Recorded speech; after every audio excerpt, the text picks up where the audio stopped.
मुंबई में कई ऐसे अंडरवर्ल्ड डॉन गुजरे, लेकिन एक नाम ऐसा भी गुजरा जिसने न केवल अंडरवर्ल्ड की दुनिया में राज किया बल्कि मुंबई शहर के लोगों के दिलों पर भी राज किया। ये कहानी है एक अंडरवर्ल्ड डॉन हाजी हैदर मस्तान मिर्ज़ा की, जिसको दुनिया भर में हाजी मस्तान के नाम से जाना जाता था, जिसका जन्म तमिलनाडु में 1 मार्च 1926 को हुआ। घर की माली हालत ख़राब होने के कारण रोज़गार की तलाश में अपने पिता के साथ 8 वर्ष की उम्र में मुंबई आ गया।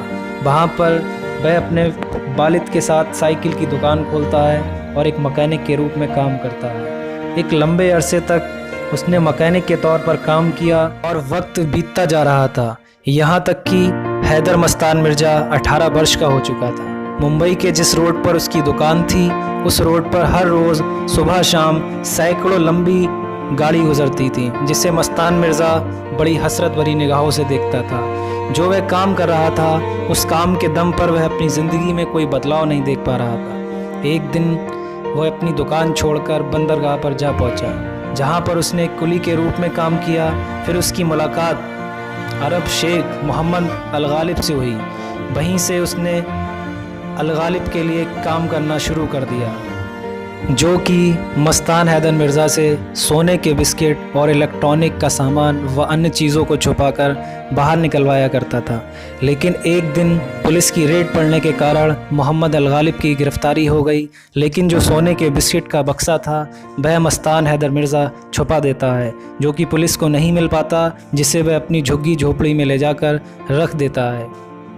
3 साल की सज़ा काटने के बाद मोहम्मद अल गालिब जब जेल से रिहा होता है तो सीधा हैदर मस्तान मिर्ज़ा से मिलता है। मस्तान मिर्ज़ा उसे 3 साल पुराना सोने का बिस्किट का बक्सा वापस करता है, जिसे देखकर मोहम्मद अल गालिब हैरान हो जाता है और सोचता है कि कोई इंसान इतना ईमानदार कैसे हो सकता है। यहाँ से हैदर मस्तान की ज़िंदगी बदल जाती है और मस्तान मिर्ज़ा को अपना पार्टनर बना लेता है। फिर धीरे धीरे एक दिन मस्तान मिर्ज़ा अंडरवर्ल्ड की दुनिया का बेताज बादशाह बन के उभरता है, जो कि मुंबई शहर पर राज करता है। ये अंडरवर्ल्ड का पहला ऐसा डॉन था जिसने आज तक कभी किसी का मर्डर नहीं किया था, कभी गोली नहीं चलाई। जब भी उसे ऐसा कोई काम करवाना होता था तो वह अपने ज़माने के मशहूर गैंगस्टर बरदराजन, करीम लाला, दाऊद इब्राहिम से करवाया करता था। मस्तान हैदर मिर्ज़ा के बॉलीवुड से बहुत गहरे संबंध थे, जहां पर उस वक्त के मशहूर अभिनेता दिलीप कुमार के साथ बहुत अच्छे संबंध थे और बॉलीवुड के बड़े बड़े सितारों के साथ उसका उठना बैठना था। सन 1974 में इंदिरा गांधी ने हाजी मस्तान को पहली बार मीसा के अंतर्गत गिरफ्तार करवाया।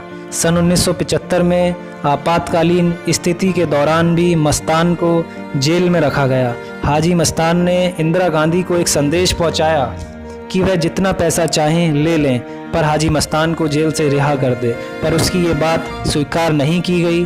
फिर जेल में उसकी मुलाकात जयप्रकाश नारायण से होती है, जहां पर मस्तान की जयप्रकाश नारायण से दोस्ती हो जाती है और जयप्रकाश नारायण मस्तान को कसम दिलाता है कि तुम कोई ऐसा काम नहीं करोगे जो देश के ख़िलाफ़ हो, और मस्तान हैदर कसम खाता है कि अब मैं ऐसा कोई काम नहीं करूँगा जो देश के ख़िलाफ़ हो, जो कि मस्तान हैदर मिर्ज़ा की ज़िंदगी के ऊपर बनी फिल्म में दर्शाया गया है।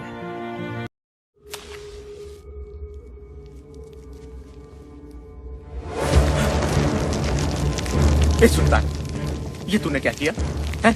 पागल हो गया है तू? अरे तेरे को मुनाफा ज्यादा दिखाई दे रहा है क्या? हिस्सा ज्यादा चाहिए तुझे तो बोल, मैं देगा तेरे को। बर्दन, मैं उन चीजों की स्मगलिंग करता हूं जिनकी इजाजत सरकार नहीं देती, उन चीजों की नहीं जिनकी इजाजत समीर नहीं देता। सन 1980 में ये हज करने जाता है, जहाँ से इनको लोग हाजी मस्तान हैदर मिर्ज़ा के नाम से जानते हैं। फिर सन 1984 में राजनीति में उतरता है और दलित मुस्लिम सुरक्षा महासंघ के नाम से एक पार्टी बनाता है।